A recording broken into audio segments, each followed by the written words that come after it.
اگه یه روز توی فرودگاه بودی و دیدی همه کسایی که اونجا دارن بهت لبخند میزنن، باید بدونی که وارد دنیای اشتباهی شدی. پس کارایی که میگم با دقت انجام بده. 1. لبخند بزن و تا وقتی از اونجا خارج نشدی این کار رو ادامه بده.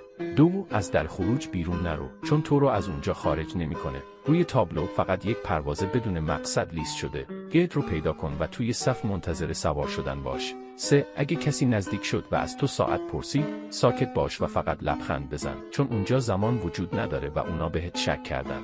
4. وقتی وارد هواپیما شدی و نشستی، کمربندت رو نبند، وگرنه دیگه هیچ وقت از اون صندلی بلند نمیشی. اگه مهماندار برات غذا آورد، اصلاً ازش نخور. 5. وقتی چراغ‌های هواپیما خاموش شد، بلند شو به کابین خلبان برو. مواظب باش خدمه پرواز تو رو نبینن. 6. وقتی وارد کابین شدی، کسی رو اونجا نمیبینی، زود دکمه قرمز رو فشار بده تا موتور هواپیما از کار بیفته. وقتی هواپیما سقوط کنه، تو به واقعیت برمیگردی. حالا باید زود قایم شی، چون اگه اونا قبل از برخورد پیدات کنن، دیگه برگشتی در کار نیست. موفق باشی.